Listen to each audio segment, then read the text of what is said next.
یستقدمون۔ صدق اللہ العظیم۔ حضرات گرامی، شعبان میں استقبال رمضان اور پھر رمضان کے پروگراموں کی وجہ سے میرا گلا کافی خراب ہے، لیکن نذیر صاحب کے پروگرام کو میں مس نہیں کر سکتا تھا، چونکہ جنازے کے لیے بھی مجھے ڈاکٹر صاحب نے دعوت دی، ٹچ کیا کہ آپ جنازہ پڑھائیں، لیکن اس دن بھی میرا پہنچنا ممکن نہیں تھا۔ تو جیسے بھی ہے میں آپ کے سامنے اپنے اس بھائی کی محبت میں حاضر ہوں۔ آج ہی ہمارے ایک بہت عظیم ساتھی ڈاکٹر نذیر صاحب کی طرح اور میرے بڑے ہی قریبی دوست چودھری محمود الحسن راولپنڈی میں فوت ہوئے ہیں۔ آپ جماعت اسلامی آزاد کشمیر کے قیم بھی رہے اور اب نائب امیر تھے۔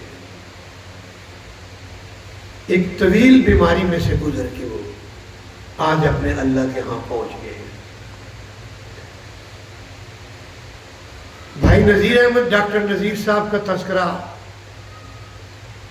اور بہت سی پرانی یادیں اور باتیں، میرا ان سے جو پہلا تعارف ہوا وہ جب میں حضرت مولانا فتح محمد صاحب کے ساتھ نائب قیم مقرر ہوا۔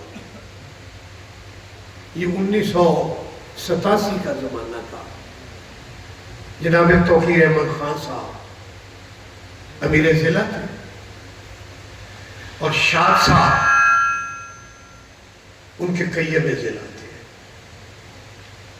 اور نذیر صاحب ناظم دفتر بھی تھے، اور پھر کچھ عرصے بعد نائب قیم ضلع جہلم کے طور پر بھی وہ، اور پھر کئی ذمہ داریوں پہ جیسے ڈاکٹر صاحب نے آپ کو بتایا ہے وہ فائز رہے۔ دوستو، چند ایک بنیادی باتیں سمجھنے کی ضرورت ہے۔ دیکھیں، انسانی زندگی کے بارے میں اللہ قرآن مجید میں اپنے ہی بنائے ہوئے اس انسان کو بار بار باور کرواتا ہے کہ یہ زندگی بڑی مختصر ہے اور یہ ریت کی طرح تمہارے ہاتھ سے پھسل دی جا رہی ہے، ہر دن تمہیں موت کے قریب کر رہا ہے، اور یہ بلاوا تمہارے پیچھے پیچھے ہے، اور صرف میں جانتا ہوں کہ تم نے کب میری بارگاہ میں حاضر ہونا ہے۔ اور ایک وقت آئے گا تم چارپائی پہ پڑے ہوگے اور تمہاری پنڈلی سے پنڈلی جڑ رہی ہوگی، یہ جان کنی کا عالم ہے، اور تمہارے سارے خونی رشتے تمہارے دائیں بائیں کھڑے ہوں گے، لیکن میرے بندے اس وقت بھی میں سب سے زیادہ تمہارے قریب ہوں۔ یہ باور کروایا ہے کہ تم جتنا چاہے مجھ سے دور چلے، یہ تمہاری نظر کا دھوکہ ہے، یہ تمہارے فہم اور شعور کی کمی ہے۔ میں تم سے کبھی دور نہیں ہوں، میں ہمیشہ تمہاری شارک سے قریب ہوں۔ کوئی نہیں سنے گا تو میں لازماً سنوں، کیونکہ میں سمیع ہوں۔ یہ وقت آئے گا کہ تم اس دنیا سے محبت کر کے سب کچھ حاصل کر لو گے، لیکن یہ دنیا تمہیں چھوڑ دے گی۔ تم اپنے محلے میں نہیں، اپنے گھر میں غیر متعلق ہو جاؤ گے، تمہاری اپنی شناخت ختم ہو جائے گی۔ انسان سوچتا ہے کہ یہ میری شناخت کیسے ختم ہو، لیکن اب جس عمر میں ہوں، چلے یہ تو اللہ کے دین کا تحفہ ہے کہ مجھے لوگ جانتے ہیں، اور یہ اس شعور کا انعام ہے۔ لیکن 90-95% وہ لوگ جو اس اجتماعی زندگی کے شعور سے بہرمند نہیں ہوئے، ان کی گلی کے بچے ان کے اپنے نام سے ان کو نہیں جانتے۔ آپ نے جس گلی میں 50 برس گزارے ہیں، آپ کی گلی کے وہ بچے جو 50 برس پہلے پیدا ہوئے ہیں، اب وہ سفید بالوں کے ساتھ، ان کے بچے آپ کو آپ کے بیٹے کے نام سے یاد کرتے ہیں کہ یہ کون جا رہے ہیں؟ یہ محسن کے ابا جا رہے ہیں۔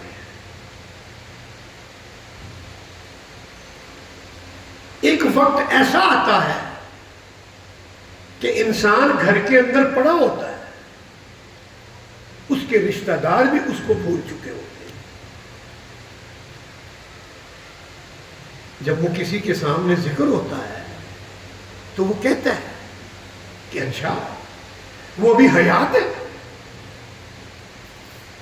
وہ بھی حیات ہے۔ یہ ایک سٹیج ہے، آدمی سمجھتا ہے کہ میں آگے بڑھ رہا ہوں، لیکن در حقیقت وہ پیچھے ہٹایا جا رہا ہو۔ اس کے کاروبار کی جگہ اس کا بیٹا لے چکا ہوتا ہے، دوست احباب کے ساتھ جتنے معاملات ہیں وہ اس کے بچے کر رہے ہوتے ہیں، پھر آگے بچوں کے بچے آ جاتے ہیں۔ لیکن کچھ ہستیوں کو اللہ بقائے دوام عطا کرتا ہے۔ آج آپ سوچیں، جب سے مجھے اور آپ کو شعور ملا ہے، کون لوگ ہیں جو ہماری یادوں میں بسے ہوئے؟ اس میں فنکار ایک طرف چھوڑ دیں، فنکاروں کا تو ذکر ہوتا ہے نا، آج کا دور انہیں کا ہے، ان کی تصویریں چھپتے ہیں۔ مثلاً میں اگر آپ کو مثال دوں کہ میرا اور سیدنا بلال رضی اللہ تعالیٰ کا کتنا فاصلہ ہے، بتائیں ذرا۔ کیوں جی مولانا عبدالحمید جیلمی صاحب، کتنا فاصلہ ہے؟ جی آپ بتائیں۔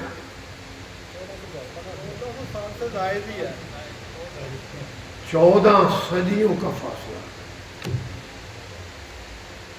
دینے کی گلیوں میں چلے جاؤ اور 12-13 سال کے بچے کو پوچھو کہ سیدنا بلال کون ہے؟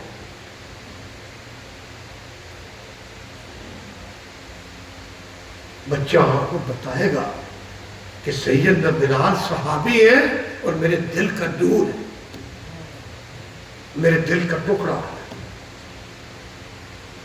یہ کیا چیز ہے؟ یہ زندگی کا شعور ہے، یہ زندگی کا شعور ہے۔ جس طرح یہ دین قیامت تک کے لیے ہے، قرآن قیامت تک کے لیے اب ہے، عربی سب سے اہم زبان ہے، یہ قیامت تک کے لیے۔ کیوں؟ یہ قرآن کی زبان ہے، اور قرآن کی حفاظت کا ذمہ میرے اللہ نے خود اٹھایا، اس میں کوئی شک تو نہیں ہے۔ تو قرآن کی زبان بھی قیامت تک رہے گی، یہ سب زبانیں مٹ جائیں، اور 40-50 سال میں زبانیں تبدیل ہو جاتی ہیں۔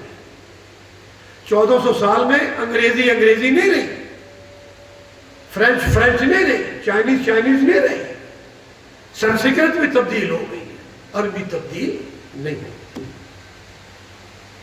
اور جس نے ان چیزوں کا شعور پایا ہے، سیدنا بلال رضی اللہ تعالیٰ کی طرح قرآن سے اور نبی کی سیرت سے، وہ بھی زندہ و جاوید رہے، زندہ و جاوید رہے۔ صحابہ زندہ و جاوید ہے، یہ ان کی زندگی کا اپنا ایک رخ ہے جس کے اندر ہمیں دخل دینے کی ضرورت نہیں ہے۔ پھر صحابہ کے آگے شاگرد تابعین ہیں، جنہوں نے صحابہ کو دیکھا ہے اور جنہوں نے ان سے دین سیکھا ہے، وہ تبع تابعین ہیں، اور اس کے بعد پھر بزرگان دین ہیں۔ اللہ نے ان کے نام بھی زندہ رکھے ہوئے۔ کشف المحجوب سید علی حجویری رحمت اللہ علیہ نے لکھی، قدم قدم پہ توحید ہے۔ غنیت الطالبین قدم قدم پہ توحید ہے۔ حضرت امام غزالی رحمت اللہ علیہ کی کتابیں قدم قدم پہ توحید اور رسالت کا شعرہ، اور یہ نام زندہ ہے۔ اقبال نے کہا ہے نا، عطار ہو، رومی ہو، رازی ہو، غزالی ہو، کچھ ہاتھ نہیں آتا بے آہ سحر گاہی، اور یہ آہ سحر گاہی کا شعور تھا۔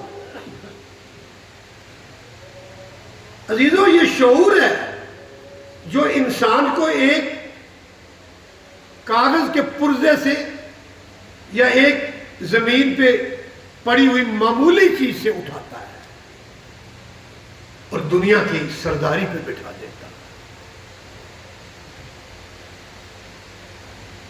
حضرت عمیر بن حمام رضی اللہ تعالی بازار میں ہیں، ہاتھ میں کھجوریں ہیں، اور جنگ احد کی منادی ہو رہی ہے۔ جب منادی سنتے ہیں تو منادی والے کو روک کے کہتے ہیں، کس کی طرف سے منادی کر رہے ہو؟ تو وہ بتاتے ہیں کہ نبی اکرم صلی اللہ علیہ وسلم نے یہ مجھے حکم دیا۔ اچھا، لو یہ کھجوریں تم کھاؤ، اور میں تو اب جنت میں جا کے کھجوریں کھاؤں۔ زندگی کی حقیقت سمجھ میں آ جائے، جو ابھی ڈاکٹر قاسم صاحب نے آیت پڑھی ہے، حاذہ الحیات الدنیا لاہب و لعب، ابھی ہے، ابھی نہیں ہے۔ کوئی مائی کا لال دعویٰ نہیں کر سکتا کہ اس نے آج کی رات کی سحر دیکھ لی۔ اگر آپ میں سے کسی کو 100% یقین ہے تو ہاتھ کھڑا کر دے۔ یہ زندگی ہے،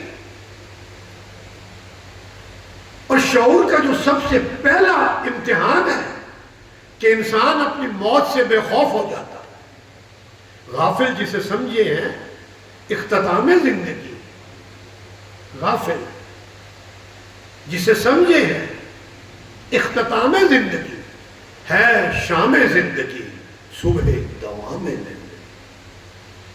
کون کہتا ہے موت آئی تو مر جاؤں گا؟ میں تو دریا ہوں، سمندر میں اتر جاؤں گا۔ انتقال اسی لیے کہتے ہیں کہ فلاں انتقال کر گیا۔ یہ ایک زندگی سے دوسری زندگی میں منتقل ہونا ہے۔ 100 سال بھی جی لیں تو کچھ بھی نہیں ہے۔ آپ نے انگلی پانی میں ڈبوئی اور یوں باہر کی اور پوچھا کہ یہ پانی میری انگلی کو لگا ہے، اور جو پانی دریاؤں اور سمندروں میں کھڑا ہے، اس پانی کو اس پانی سے کیا نسبت ہے؟ فرمایا یا رسول اللہ صلی اللہ علیہ وسلم، ہمارے ماں باپ آپ پہ قربان، اس پانی کو تو اس پانی سے کوئی نسبت ہی نہیں۔ تو فرمایا سن لو، اس زندگی کو اس زندگی کے ساتھ اتنی نسبت بھی نہیں ہے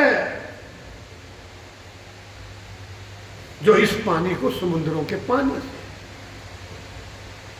اب یہاں رک کر ذرا سوچ لیں کہ یہ شعور جب انسان کو زندگی کی یہ حقیقت سمجھا دیں تو زن زر اور زمین پہ جھگڑا رہے گا؟ پلاٹوں کی خاطر، کوٹھیوں کی خاطر دو نمبریاں رہیں گی؟ بھائیوں کے اندر ایک ایک کنال پہ لڑائیاں ہو سکتی ہیں؟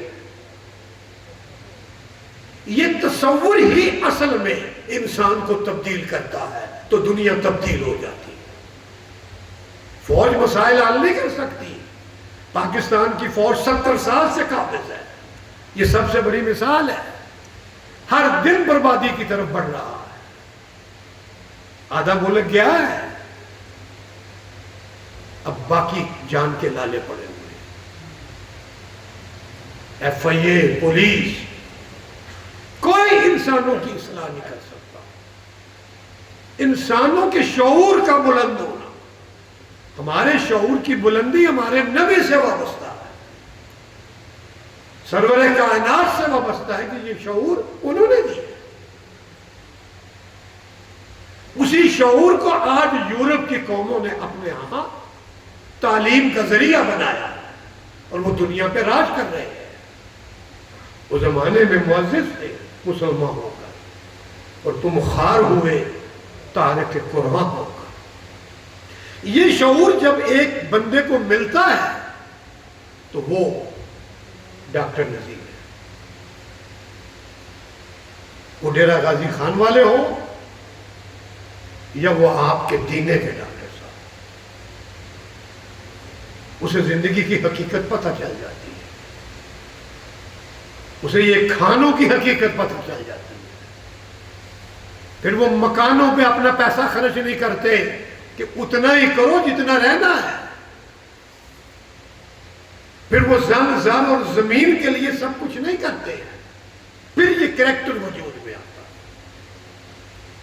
ہفتہ ہفتہ گھر نہ آنا، پوری زندگی ایک مشن پہ اپنے آپ کو کھپا دینا۔ سید مودودی رحمۃ اللہ علیہ نے ایک جگہ یہ بات لکھی ہے کہ کسی چیز سے متاثر ہو کر کسی مارکے میں جان دے دینا اور شہادت حاصل کر لینا بہت بڑی بات ہے، لیکن ساری زندگی اس شعور کے تحت لمحہ لمحہ بسر کر جانا اور ہر قسم کی مصیبت کو برداشت کر کے دنیا داروں کی طرف منہ آنکھ اٹھا کے بھی نہ دیکھنا، یہ شہادت سے بڑا عمل ہے جس کی اللہ لازماً قدر کرے۔ اس لیے جہاں شہادت کا ذکر آیا ہے وہاں قرآن میں یہ آیا ہے قتل او مات، قتل او مات، کہ جو شہید ہوئے، قتل ہوئے دین کی خاطر، یا انہیں اسی جد و جہد میں موت آئی۔ بچوں کے مستقبل کے لیے نہیں سوچتے رہے، جس نے پیدا کیا ہے وہ مستقبل جانتا ہے۔ منزلوں پہ منزلیں نہیں بنائی، کوٹھیوں پہ کوٹھیاں نہیں بنائی، پیسے کی دوڑ میں شامل نہیں ہوئے، بس تن پہ وہ ہے جو ضرورت ہے، سر چھپانے کے لیے وہ ہے جو ضرورت ہے، اس سے آگے زندگی کو نہیں پھیلایا۔ بڑوں بڑوں کے لوگ آئے، یہ راستہ چھوڑ دو، تمہاری مخالفت کر رہے ہو، بڑے بڑے سردار ہیں، بڑے بڑے وڈیرے ہیں، بڑے بڑے چودھری ہیں، لیکن لوہے کا چنا ثابت ہوئے اور اپنے مشن کو نہیں چھوڑا۔ لوگوں نے ووٹ دیے یا نہیں دیے، حضرت نوح کی سنت کو زندہ کیا۔ کہتا ہوں وہی بات، سمجھتا ہوں جسے حق، نہ ابلائے مسجد ہوں نہ تحریر کا فرض، اتمام حجت کرنا ہے۔ ایک ایک قریہ میں پہنچے ہیں، یہ نبیوں کی سنت ہے، لوگ سنیں یا نہ سنیں، لوگ ووٹ دیں یا نہ دیں۔ جماعت اسلامی کے بارے میں یہ عمومی بے خبری پائی جاتی ہے کہ یہ سیٹ چاہتے ہیں۔ میں نے پوری زندگی جماعت اسلامی میں گزار دی ہے اور میں قسمیہ آپ کو کہتا ہوں کہ اپنی سیٹ کے حصول کا کبھی کہیں بھی کسی کو بھی کوئی مسئلہ نہیں۔ یہ لوگوں کے لیے آزمائش بن کے کھڑے ہو جاتے ہیں۔ کہ تم اللہ کے دین کو غایت عالیہ سمجھتے ہو یا نہیں سمجھتے، یا اپنی نالیوں موریوں اور بچوں کی ملازمت کے اوپر بک جاؤ گے، یا میرے دین کے لیے اپنی رائے استعمال کرو گے؟ اور اللہ تمہیں اسی طرح میں ساری رحمتوں سے نوازے گا جس طرح خلفائے راشدین کے دور میں ہوا۔ یہ امتحان ہے میرے عزیزوں، اور میں تو کہتا ہوں کہ پاکستانیوں سے اللہ پوچھے گا کہ دنیا میں کتنے ملک ایسے تھے جہاں تمہیں پرچی ڈالنے کی آزادی تھی؟ کتنے ملک ایسے تھے کہ 5 سال بعد جن سے پوچھا جاتا تھا تم نے میرے دین کے لیے ووٹ کیا، تم نے میرے دین کا جھنڈا اٹھایا؟ یہ پوچھا جائے گا۔ بلا شبہ لوگ کہہ سکتے ہیں کہ جی وہ تو ووٹوں کو تبدیل کر دیتے ہیں، اور ابھی تو یہی ہوا ہے، ہارے ہوئے اسمبلی میں اور جیتے ہوئے باہر۔ یہ 18 میں بھی ہوا، یہ 13 میں بھی ہوا، لیکن پھر اللہ پوچھے گا کیا تم تعداد میں تھوڑے تھے؟ تم میں سے صرف 10% لوگ نکل آتے، کاخ عمرہ کے در و دیوار ہل جاتے۔ 10%۔ اگر پاکستان کی آبادی 20 کروڑ لگائیں تو کوئی جلدی سے حساب دان بولے 10% کا مطلب کیا ہے؟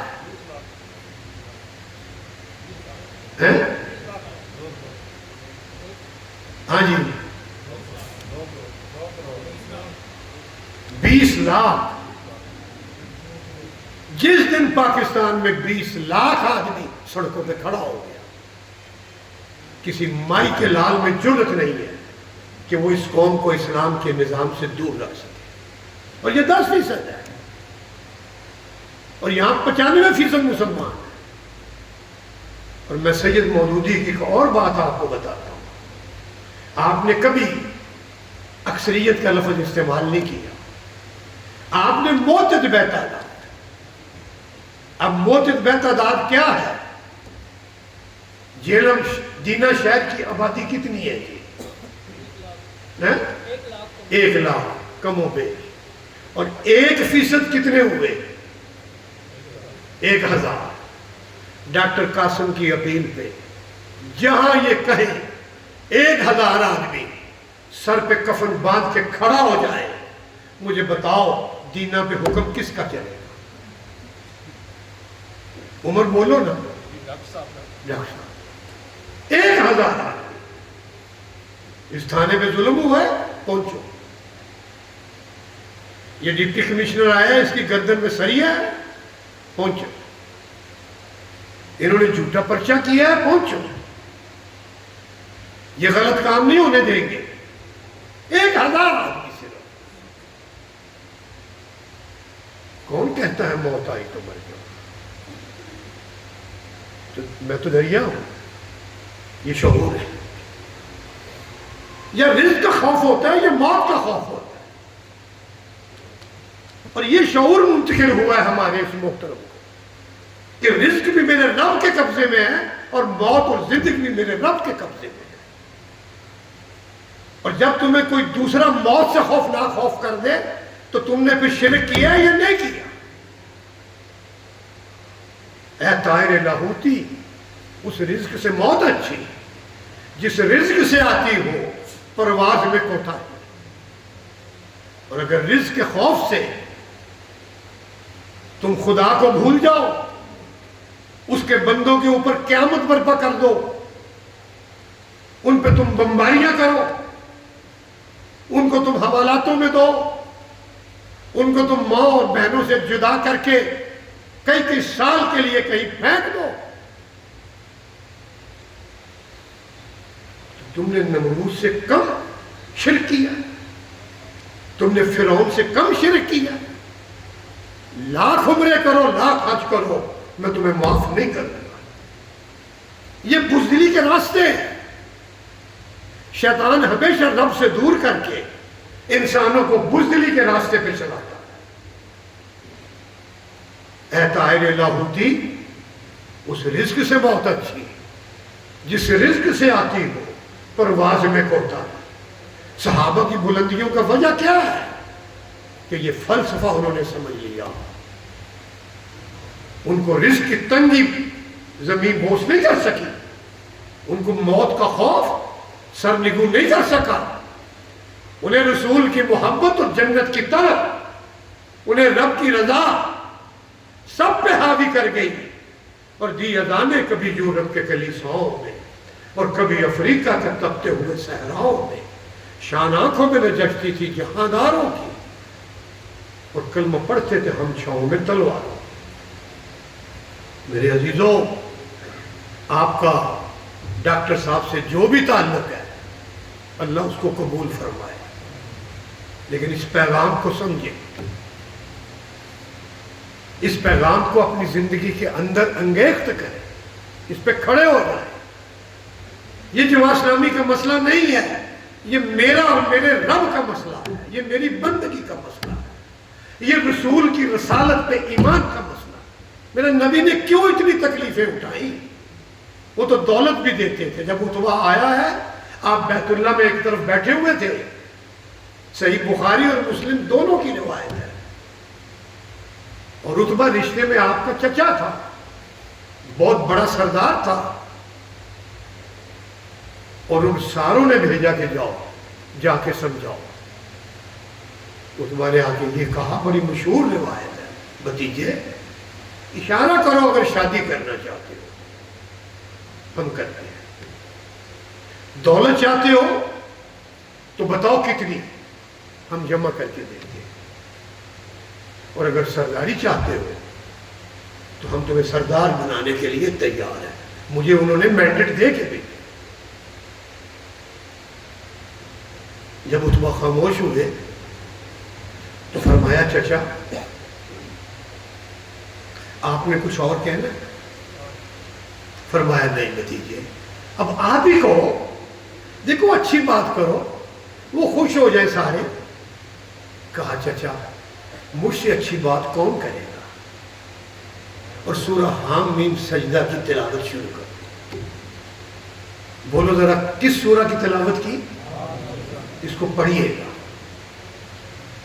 وہ میسج جو عتبہ نے لیا وہ آج کے فقیہ شہر کو نہیں نظر آیا۔ آج کے مفتی بھی وہ میسج نہیں لے رہے، وگرنہ یہ آرام سے بیٹھے ہو مدرسوں میں اور خدا کا دین رل رہا ہو اور خدا کی شریعت مغلوب ہو۔ ان کو میسج نہیں آیا جو عتبہ کافر نے میسج سمجھا۔ پوری تلاوت اس سے نہیں سنیں گے، حضور کے منہ پہ ہاتھ رکھ دیا اور اس کے الفاظ آئے، بھتیجے اپنی قوم پہ رحم کرو، اپنی قوم پہ رحم کرو، اور اٹھ کے چل پڑو۔ جب یہ سرداران قریش کے قریب پہنچے تو جو کھلنڈرے لڑکے تھے انہوں نے آواز لگائی، چچا تم پہ بھی جادو چل گئی؟ کیوں بچوں، کیسے جادو چل رہا ہے؟ کہا، آپ کی چال لڑکھڑا رہی ہے، آپ کے چہرے کا رنگ اڑا ہوا ہے، مسئلہ کیا ہے؟ کہا، بیٹھو سنو، اے سرداران قریش، ایسے اشارہ کیا، اس کو اس کے حال پہ چھوڑ دو، ہٹ جاؤ اس کے راستے سے۔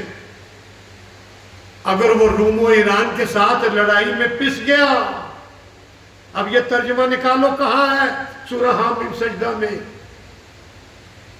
یہ وہ شعور ہے جو قرآن کی آیتیں دیتی ہیں۔ اگر وہ روم و ایران کے ساتھ لڑائی میں پس گیا تو تم سستے چھوٹ جاؤ، اور یاد رکھو اگر وہ غالب آ گیا تو دنیا کی سرداری تمہارے حصے میں آنے والی ہے، اور وہ دنیا کی سرداری عربوں کے حصے میں آئی۔ میرے عزیزوں، اس کے لیے جدوجہد کرنا میرے نبی کا اصل مقصد ہے، اور نبی قیامت تک کے لیے نبی ہے۔ اس چکر میں کبھی نہ شیطان کے پڑھنا کہ وہ کیسا نبی ہے۔ ہمیں بس اتنا ہی بتایا گیا کہ لا الہ الا اللہ پڑھو نا زور سے. اس میں زمانے کی کوئی قید نہیں ہے. اس کی گرامر، اس کا سارے نقطے کھول لو، جاری ہے. اور اسی کا اقبال نے ترجمہ کیا ہے، سلار کارواں ہے میرے حجاز اپنا، اور اس نام سے ہے باقی آرام جان ہوا ہے. میرے اس پیارے دوست کو یہ نقطہ سمجھ میں آ گیا. آج کوئی نواز شریف کا کارکن ہے، کوئی عمران خان کا کارکن ہے، کوئی زرداریوں کا لٹو ہوا ہے، کوئی اپنی نالی کے لیے، کوئی موری کے لیے. آؤ ان کو اگر خراج تحسین پیش کرنا ہے تو محمد مصطفیٰ صلی اللہ علیہ وسلم کے کارکن بنو، اللہ کے کارکن بنو. کونوا انصار اللہ، اللہ کے مددگار بنو. کما قال عیسی ابن مریم من انصاری الی اللہ. آج یہی کویسچن ہے. زندگی میری ہے، شامیں میری ہے، صبح میری ہے، بچے میں نے دیے ہیں، سورج میرا، چاند میرا، راتیں میری، صبح میری، پھل میرے، سبزیاں میری، سانسیں میری، دل میرا. اور تم کس کے ہو؟ بولو نا. ایسے نہیں، اللہ کا بن کے دکھانا. وہ تو سید بھی ہو، مرزا بھی ہو، افغان بھی ہو. یہی ہے نا، بڑا اہتمام سے ساتھ لکھتے ہیں. یوں تو سید بھی ہو، مرزا بھی ہو، افغان بھی ہو، تم سبھی کچھ ہو. بتاؤ کہ مسلمان بھی ہو. آج نصیر صاحب کو سب سے بڑا ایٹیٹیوڈ، تحفہ، اللہ کا کارکن بننا اور محمد رسول اللہ کا کارکن بننا. پچھلی زندگی سے توبہ، ایک نئی زندگی. انشاءاللہ یہ آپ کا عہد، یہ ثواب اور یہ ایک نیا راستہ.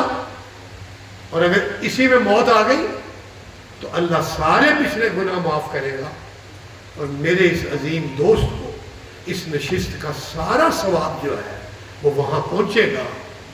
اور اللہ تعالیٰ انشاءاللہ اس کی قبر کو نور سے بھر دے گا. اللہ ہمیں اس کی توفیق عطا فرمائے. وآخر دعوانا ان الحمدللہ رب العالمین.